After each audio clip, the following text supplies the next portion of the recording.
Hi, welcome to our channel where we share the most intriguing stories. He vanished into the Alaskan cold for 2 years, only to return and find his land stolen, claimed by a ruthless HOA he never joined. No warning, no mercy. What began as a quiet homecoming spiraled into a war of deception, power, and revenge. This time, he's not backing down. I hadn't set foot on my land in nearly 2 years. Work had dragged me to a freezing oil rig in Alaska, and while the money was good, the silence of my undeveloped acre-and-a-half lot outside Austin was the only thing I thought about when the generators rattled through the night. That place had been my long-term project, my own little patch of Texas heaven just outside of the cookie-cutter hell of suburbia. I bought it 5 years ago specifically because it was outside of any HOA. No neighbors monitoring mailbox colors, no one complaining about the aesthetic integrity of my dirt driveway, just trees, birds, and my future. I pulled off the county road in my dusty Tacoma, already imagining where I'd put the cabin extension I'd been planning in my head for months. But the second my tires crunched onto the gravel of my own land, my heart hit the brake pedal. Something was wrong, very wrong. First, there were signs. I counted them as I drove in, 1, 2, 3. By the time I got out of the truck, I had counted 20 bright white aluminum signs staked around the perimeter of my land. All of them screamed the same thing in bold red letters. Private property owned by Oakwood HOA, no trespassing. I blinked. I got out. I walked the perimeter slowly, just to be sure I wasn't having some kind of heat stroke hallucination. The signs were new, clean, undented, freshly hammered in. There were also plastic utility markers in the ground and neon orange flagging tape tied to branches. My lot looked like it had been swallowed whole by some kind of suburban cult. A rumble caught my attention. Down the hill, on the edge of my property, a landscaping crew was busy unloading saplings and rolled turf from a flatbed. One guy in a neon vest waved at me like I was just another gawking passerby. I waved back, tight smile, and walked over. "Hey there. You fellas working for someone?" I asked. He shrugged. "Yeah, HOA. Oakwood. Expanding the park or something. Whole lot's getting landscaped. Gonna be a walking trail and a meditation garden. You new around here?" "I own this land." He squinted. "You sure, man? The foreman said it's part of the Greenbelt now." I didn't answer. I just turned and got back in my truck. The county registrar's office was 20 minutes away. I needed confirmation before I lost my mind. Or my temper. 25 minutes and one deeply unsatisfying iced coffee later, I sat across from a bored clerk named Linda who tapped away at her keyboard like she was coding for NASA. She pulled up my parcel. "Well, it's interesting," she said, eyes narrowing. "What's interesting?" "Well, the original deed shows your name. No liens, no transfer of ownership.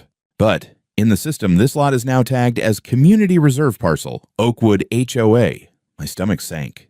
"Excuse me, there's a zoning overlay from last year. It says this was reassigned under the revised boundary of Oakwood Development." "That's impossible. My land was never inside the Oakwood plat. That was the whole goddamn point of buying it." Linda held up her hands. "You'll have to take it up with the zoning committee." So I did. Oakwood HOA's office looked like a dental clinic pretending to be a law firm. White walls, motivational posters, and a secretary named Sheila who smiled with teeth so white they were practically tactical. "I need to speak with the president of the HOA, I said. She blinked. "Do you live in Oakwood?" "No."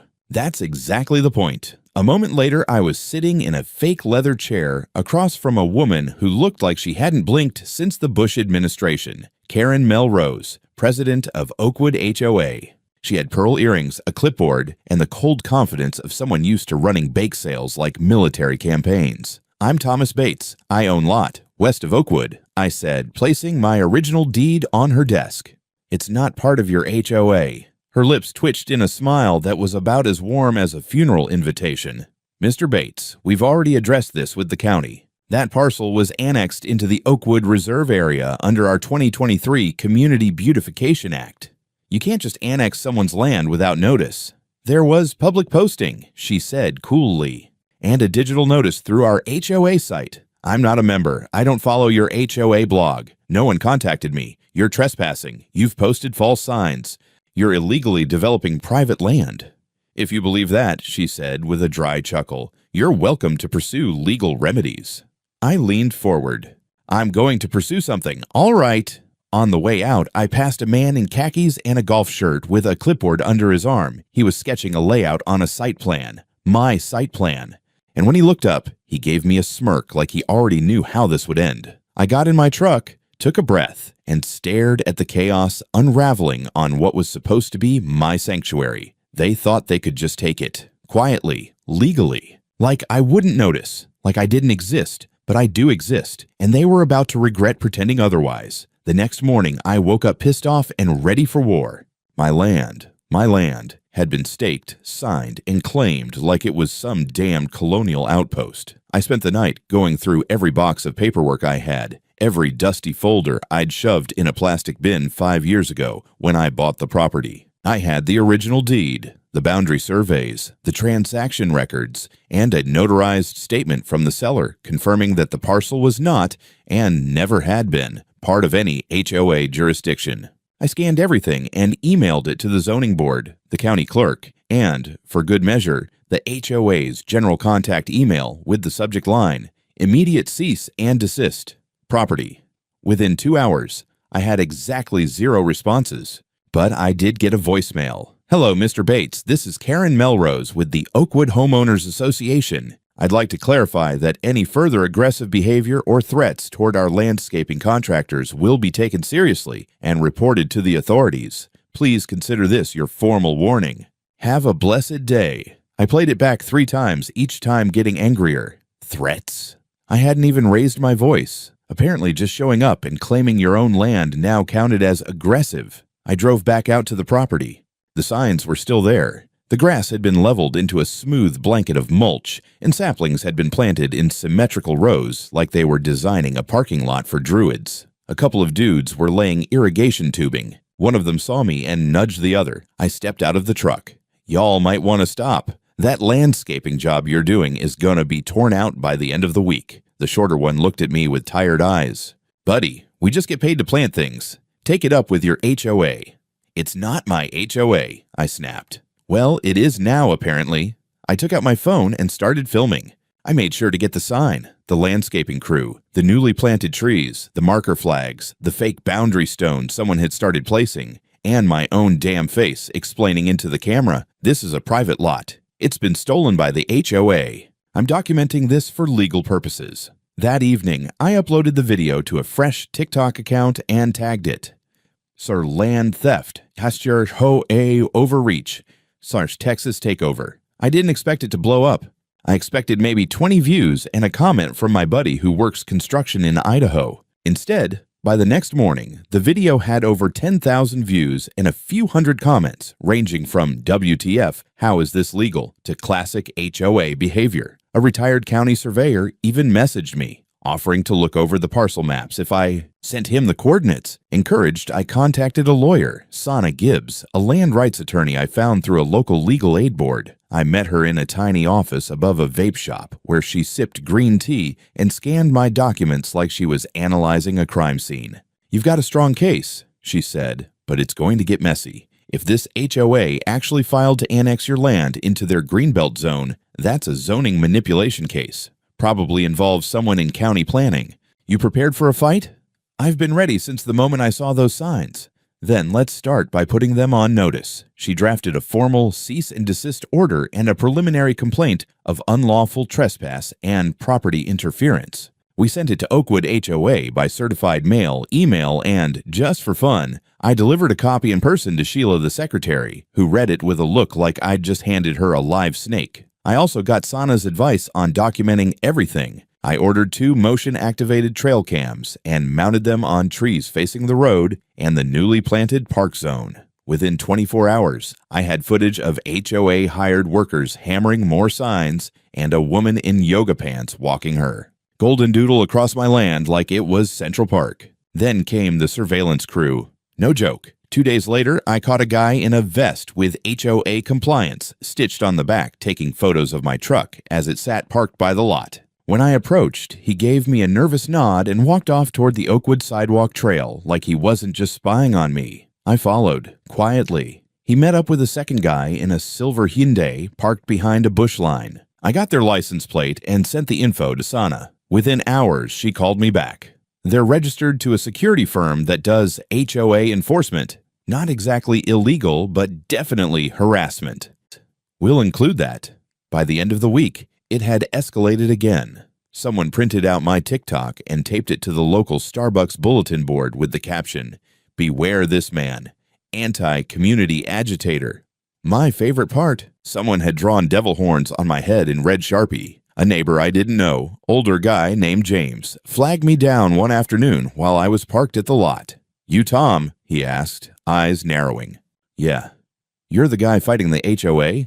"That's right," he nodded. "Wish I had your balls. They tried the same crap with me 2 years ago, said my side yard was communal lawn buffer, and made me tear down my shed. I didn't have the time or money to fight it." "Still got the paperwork?" "Somewhere. You want it?" "Hell yes."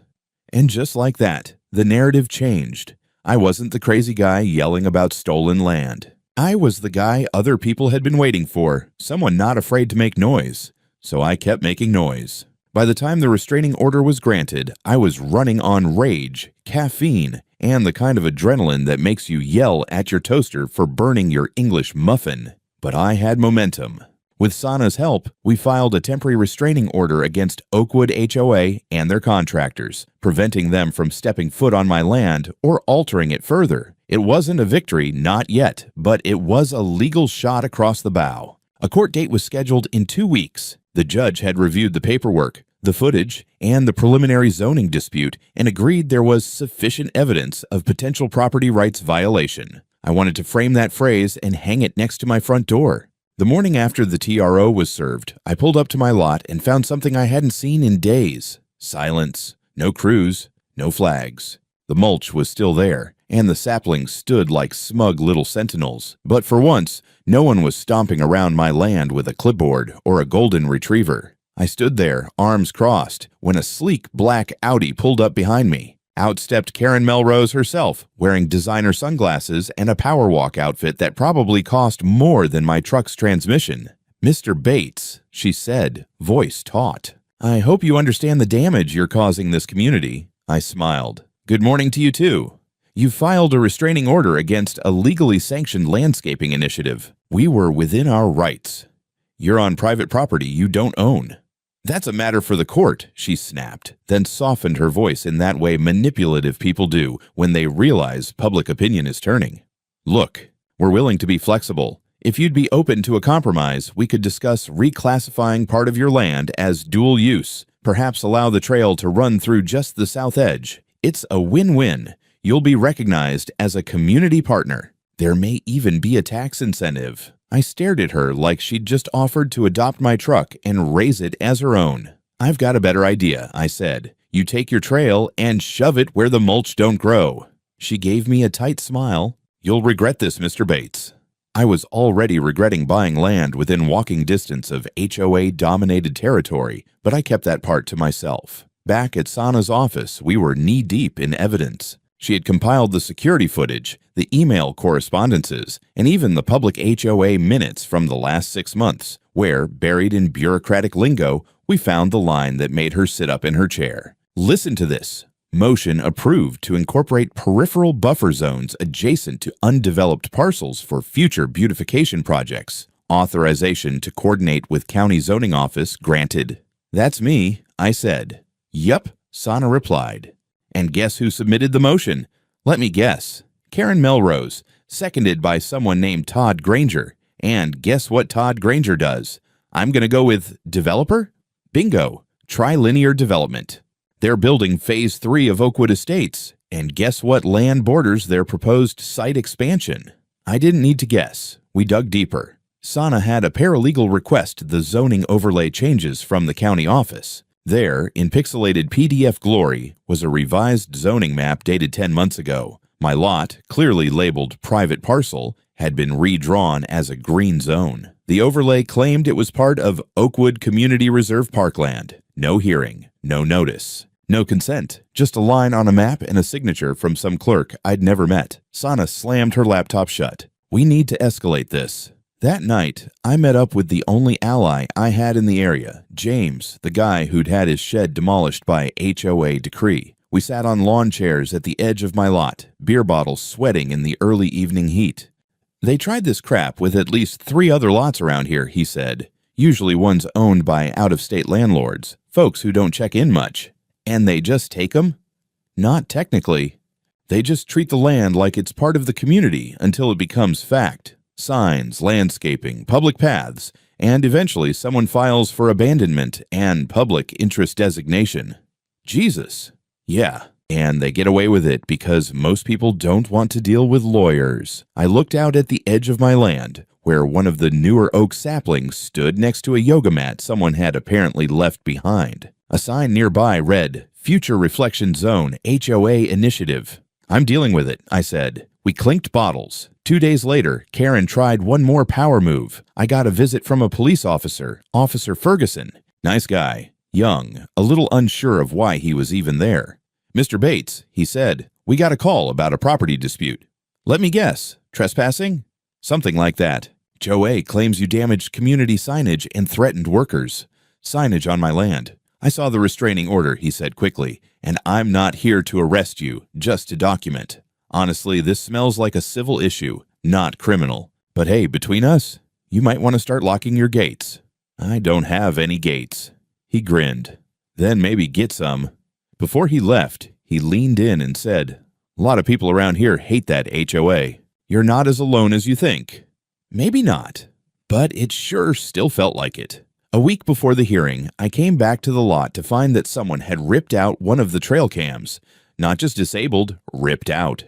The tree trunk it had been mounted on was gouged, and the camera was gone, wires dangling like snapped tendons. My other cam had been turned to face the woods, recording 30 solid hours of raccoons minding their own damn business. I knew exactly who had done it. The same people who kept pushing deeper into my property, like ivy through brick. The same people who couldn't stand the fact I wasn't rolling over like the last guy. That afternoon, Sana sent me a voicemail. Call me as soon as you can. The HOA just filed a counterclaim. You're being sued for unlawful obstruction of public green space, defamation, and interference with community development plans. It's a full-on retaliatory move. Of course it was. I read through the filing 3 times, each more surreal than the last. It painted me as some kind of deranged survivalist who'd sabotaged a peaceful community initiative. They even attached a screenshot of my TikTok video as evidence of hostile intent. I laughed so hard I nearly choked. Still, I knew the real goal wasn't to win that claim. It was to bleed me out.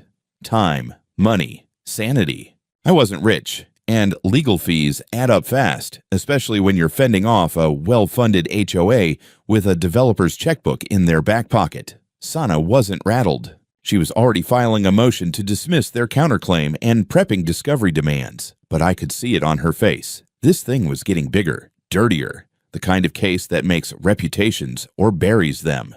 The next escalation came quietly. James called me one night. You might want to come by the neighborhood library. There's a community meeting going on, and you're the topic. I showed up in jeans and a flannel, still dusty from helping a friend pour concrete. The room was packed. Residents, HOA members, a few county reps. Karen was front and center, flanked by 2 suited men who screamed, "Developers Legal Team," from a mile away. I stayed in the back, listening. Karen stood and addressed the room like she was launching a damn presidential campaign. As many of you know, Oakwood has been working hard to enhance the livability and sustainability of our community. Part of that effort includes the expansion of the Greenbelt, which, until recently, was progressing beautifully until one individual decided to interfere with what we've all voted for. She gestured vaguely toward a projected map. My lot was highlighted in green. Green. He claims the land is his, she said with an exaggerated sigh, but we've verified multiple times with zoning that it falls within the boundaries of our planned expansion. His social media campaign has painted Oakwood as land thieves, which is not only untrue, it's dangerous. A woman in the second row raised her hand. But isn't he the legal owner? Karen's expression didn't even twitch. Ownership is complicated when public use is at stake. He has failed to comply with the public use notification amendment passed last year. I almost snorted out loud. That amendment didn't exist. It was just HOA jargon dressed up like law. They passed around a handout titled Community Disruption Report. It included my full name, TikTok handle, and hilariously, a quote taken wildly out of context where I said, "If they think I'll roll over, they're gonna need a bigger shovel." Someone gasped like I'd confessed to burying a body. I waited for the meeting to end and caught up with a woman outside. Nina, one of the quieter board members I'd seen around. She looked nervous. "I've been on the HOA board for 6 years," she said. "This isn't normal. We've never done this kind of expansion, and Karen doesn't even bring half of this to the board. It's just her and Todd pushing it through with minimal votes." "You know Todd Granger?" "Everyone does," she said. "He's not officially on the board, but he is married to the HOA's attorney, and his company's building Oakwood Phase 3. His site plans already show your lot as community open space. It's printed right on the brochure. My blood pressure could have cooked a brisket. Would you be willing to testify?" I asked. She hesitated, eyes scanning the parking lot. "If I don't get fired first." 2 days later, we got hard proof. Dale, the private investigator I'd hired through Sana's network, had been quietly running checks on Trilinear Development's permit filings. What he found made me want to punch a tree. Trilinear had submitted internal documents months ago showing 5 adjacent parcels, including mine, marked as pending Greenbelt integration. They had emails between Todd and Karen openly discussing expansion through neglect, a term Dale explained. Meant wait until the owners disappear, then quietly convert it. It was a scheme. A real paper trail having, corruption stinking scheme. And mine wasn't the only property on the chopping block. We filed a motion with the court to include this in our case. Sana attached the emails, the site plans, and Dale's full report. The judge approved an expedited evidentiary hearing, and Karen's lawyers fought to get it delayed, twice. The pressure started showing. Karen tried to be her usual icy self, but her edges were fraying. She showed up to court once without her signature pearl earrings. That was the first crack. Then her husband stopped attending meetings. Then 2 of the board members quit. Word was spreading. I returned to my land that Friday with a folding chair, a 6-pack, and a Bluetooth speaker. For 3 hours, I sat there in full view, blasting Johnny Cash and waving at every car that slowed to gawk. Someone honked. I raised my beer in salute. That was the day the tide turned. Not in court, not on paper, but out there, on the ground, I refused to give up. The courthouse smelled like old paper and half-hearted hope. The day of the hearing came with gray skies, a damp wind, and a judge who looked like she'd rather be anywhere else but at the center of a land war between a furious landowner and a vindictive HOA queen with delusions of empire. Sana and I sat at the plaintiff's table, surrounded by printouts, copies of maps, flash drives, and a thick binder labeled Exhibits A through Q. Across the aisle sat Karen in a tailored navy suit, arms crossed, flanked by 2 lawyers from a firm that probably had more clients than moral restraint. Todd Granger wasn't present, but his name was everywhere. In the paperwork, the emails, the zoning proposals, a ghost pulling strings with a developer's smile. The bailiff called us to order, and the judge began with the basics. Then came our presentation. Sana started strong, clear, direct, no fluff. She laid out the timeline from my initial land purchase to the surprise HOA invasion. She showed the TikTok, introduced Dale's investigator report, and walked the judge through the altered zoning overlay, the internal HOA emails, and the permit filings by Trilinear Development. She didn't need theatrics. The facts were dirty enough on their own. When we got to the emails, the courtroom shifted. The judge squinted. Karen's lawyers whispered. One of them stood to object. Irrelevant. These emails reference planning proposals, not property ownership. But Sana countered immediately.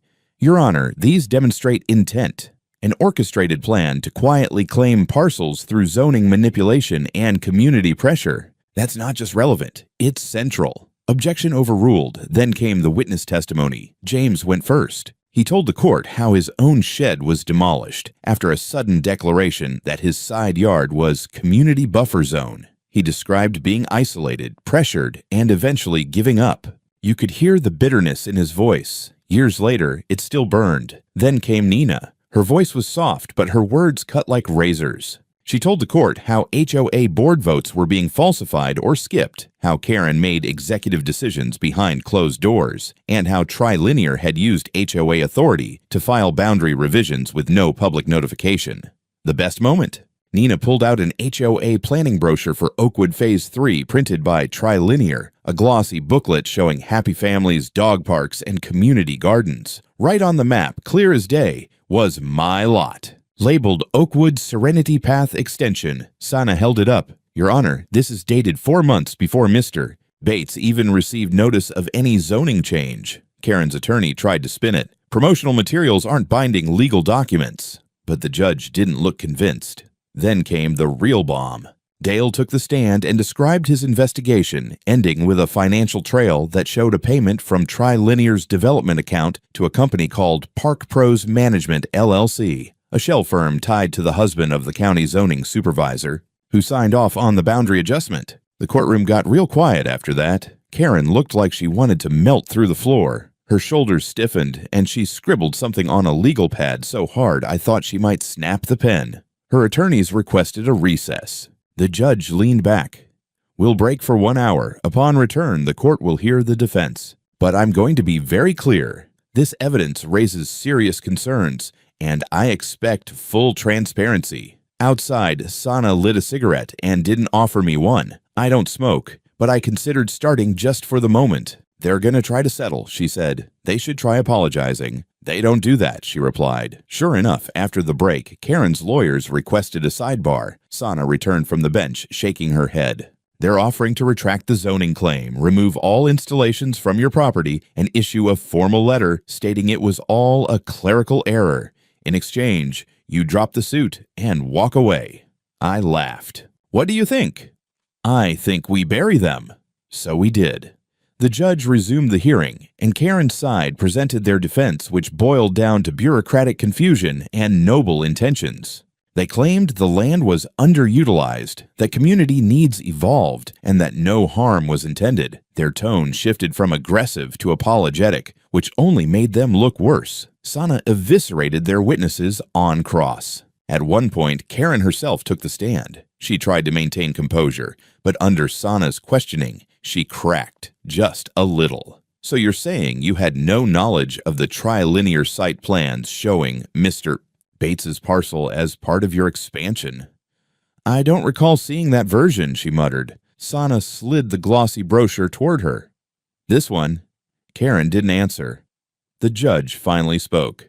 This court will take the matter under review. Pending a final ruling, the restraining order remains in effect. Any further alteration or use of parcel 98203 will result in contempt charges. We walked out into the sunlight like soldiers leaving a battlefield. It wasn't over. Not yet, but we had blood on the sword and the enemy was limping. I thought the hearing would slow them down. Thought maybe, just maybe, they'd scurry back to their little HOA nest and lick their wounds. But people like Karen don't stop just because they've been exposed. No, they double down. They dig in. The very next week, I came to the lot and found construction flags staked on the northern edge. Bright pink ones this time, not HOA branded. These were from a private surveying company, Eagle Ridge Planning, apparently hired by Trilinear. Their name sounded familiar, and a quick search confirmed it. They were the firm behind Oakwood's entire Phase 3 expansion.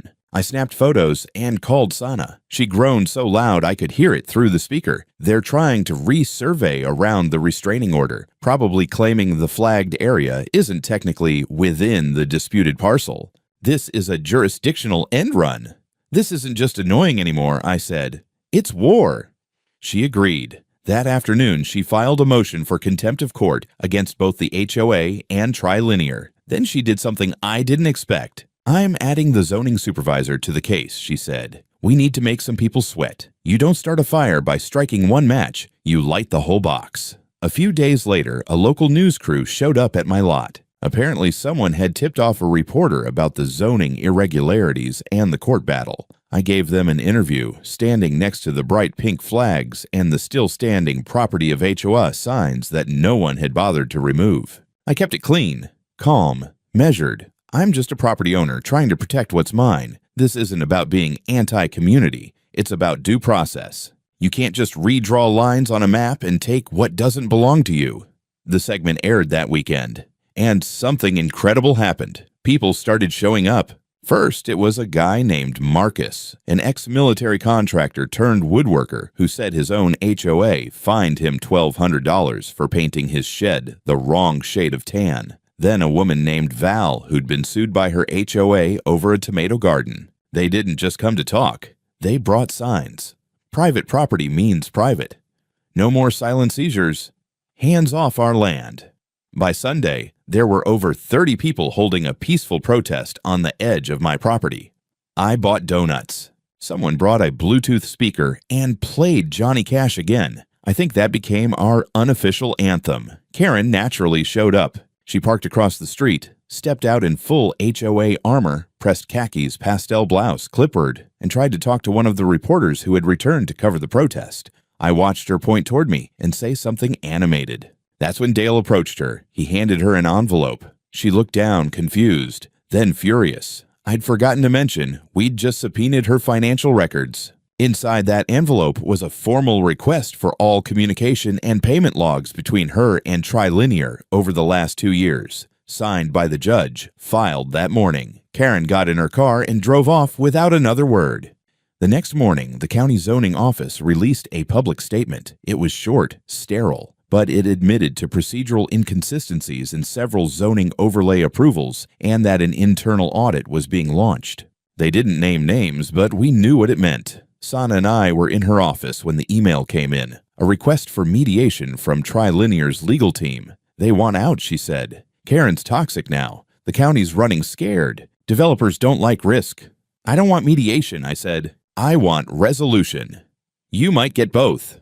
Meanwhile, Nina resigned from the HOA board and published a public letter online detailing how decisions were being made without votes, how Karen controlled the board like a personal fiefdom, and how complaints were silenced. Her letter went viral in local circles. The HOA's Facebook page locked down. Comments got deleted faster than they appeared. People were pissed, not just about me, but about how much power they'd handed to someone like Karen without realizing it. I got another surprise that week. A man named Luis Martinez reached out. His father had owned one of the neighboring lots, another parcel listed in the Trilinear plans. His father had passed away, and the lot was in probate limbo. Luis hadn't even known it was under threat until he saw the news coverage. They're doing the same thing to us, he said. I don't have the money to fight them, but if you need anything, documents, testimony, I'm in. We brought him into the case. His lot became evidence of a pattern. This wasn't a one-off land grab, it was a strategy. Identify under-monitored lots, redraw boundaries quietly, push public beautification, then absorb and build. But now they were being watched. By week's end, 2 more HOA board members resigned. One of them posted a cryptic message on Nextdoor. We trusted the wrong people. Never again. Karen, for the first time since this started, went silent. No emails, no statements, no new signs. Her house, once the crown jewel of Oakwood, now had a stack of newspapers on the porch and an empty driveway. That Saturday, I went out to the land alone. No cameras, no reporters, just me, my chair, and a flask of bourbon. The flags were still there. The mulch trails still winded through parts of the lot, but the silence felt different now. Less like defeat, more like something waiting to be reclaimed. The mediation was scheduled for the following Tuesday, but I already knew how it would go. Karen would either show up with a forced smile and a crocodile apology, or she'd send someone else to take the fall. What I didn't expect, what no one expected, was what happened the day before. I was back at Sana's office reviewing final arguments for the upcoming civil suit we were preparing to file, not just for injunctive relief, but for damages. Emotional distress, trespass, fraud. We had enough documentation to hang a goddamn mural. Then Dale stormed in. Found something, he said, not even sitting. Sana arched an eyebrow. Bigger than the Trilinear Shell Company? He nodded and dropped a stack of printed emails onto the table. These were deleted from Karen's HOA email account a month ago. I pulled them from Trilinear's archived server copy. One of their interns flipped. The top email was a bomb. Karen had sent a message to Trilinear's legal liaison, detailing a timeline for how and when the disputed parcels, mine, Luis's, 2 others, could be visually integrated into the Phase 3 marketing plan before zoning approvals were finalized. She even used the term visual annexation strategy. The phrase sounded like it came out of a dictator's memoir. Beneath it was a scanned document, a memorandum of understanding signed between Karen and a trilinear executive, offering a consulting bonus upon successful completion of the Greenbelt project. The amount? $50,000.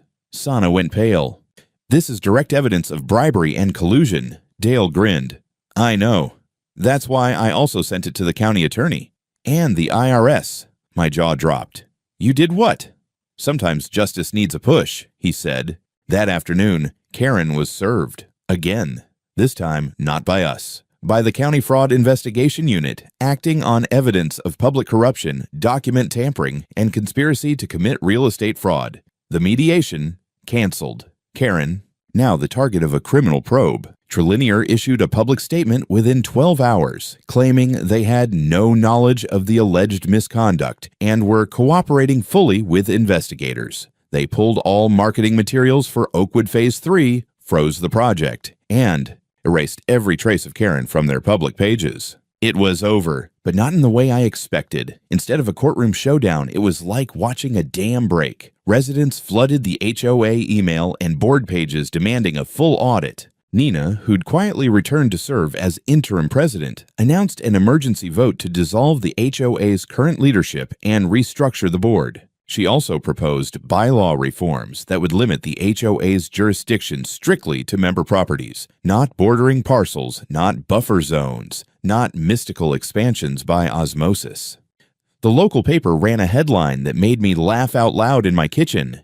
HOA president accused of land grab scheme, homeowners video sparks investigation. The photo was of me holding a coffee and flipping off one of the HOA signs.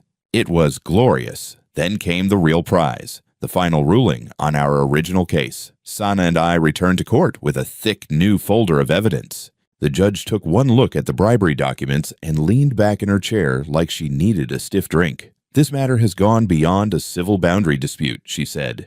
"It now concerns matters of criminal conduct, fraud, and systemic abuse of administrative procedure." She ordered immediate removal of all HOA and trilinear installations from my parcel, a permanent injunction forbidding any future HOA, development, or claim on the land, a formal letter of apology to be issued to all affected parties, and compensation for legal fees, damages, and restoration of the property, totaling nearly $75,000. I almost didn't hear the last part. I was too busy watching Karen's lawyer sit there, frozen, as if someone had just unplugged his spine. As I left the courthouse, Luis was waiting with a big grin. "Guess we won, huh?" I shook his hand. "Yeah, but not just for us." The following week, a new sign went up at the edge of my land, big wooden carved by hand. "Private property, not affiliated with any HOA trespassers will be invited to leave. Politely repeat offenders will meet the sprinkler system." James laughed so hard he nearly choked when he saw it. We held a small gathering that weekend. Everyone who'd helped came out. Luis brought his family. Nina brought cupcakes. Dale brought bourbon. We toasted under a string of solar lights, the trees swaying gently in the breeze. It felt like mine again, not just the land, the fight, the win. It's been 3 months since the ruling. The land is mine again, officially, legally, unquestionably. No more signs, no more turf trails, no HOA flags fluttering like conquest banners, just trees, dirt, and possibility. It's funny how silence feels different after a war. Before all this, I thought of my lot as peaceful, but that kind of peace was passive. Now, it's earned, claimed. The kind of peace you build by dragging it, bloodied and angry, out of someone else's clenched fists. I built a gate, not a fancy one, just good steel, solid hinges, a keypad, and a freshly oiled creak when it opens, like the land whispering your home. I also installed a full camera system because I may have won, but I'm not naive. People like Karen don't disappear. They go dormant, waiting for the next loophole. Except this time, the doors welded shut. Karen, she pleaded down to a Class A misdemeanor, tampering with municipal records.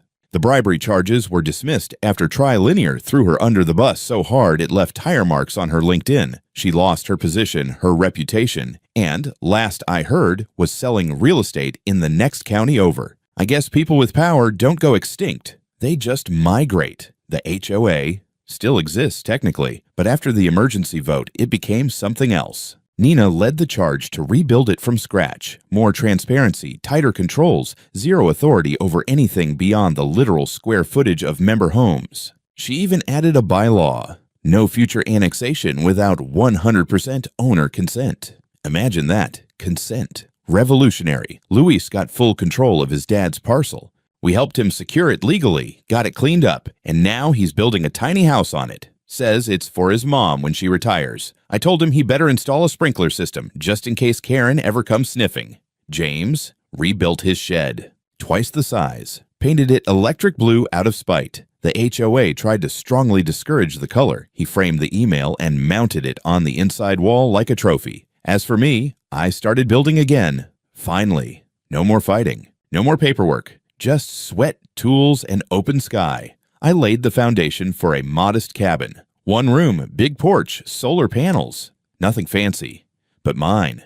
And something else happened I never expected. People started coming to me for advice. Other homeowners, folks from nearby counties, some who'd lost their land already, others who were just scared of what might happen. I didn't know what to tell them at first. I'm not a lawyer, not a politician.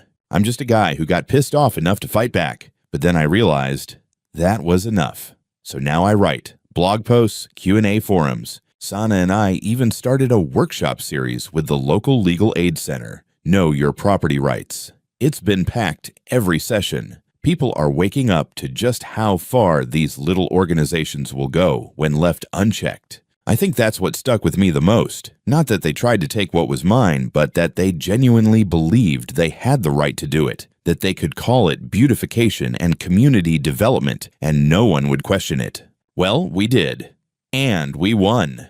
I kept the original HOA sign, one of the first they staked into my dirt like a flag on the moon. I mounted it on a wooden post and hung it above my tool shed. Beneath it, I added my own sign. This land belongs to somebody. Not somebody's bored. At night, when the wind cuts through the oaks and the stars blink awake, I sit on the porch, sip bourbon, and smile. Not because I own the land, but because it no longer feels like anyone else ever will.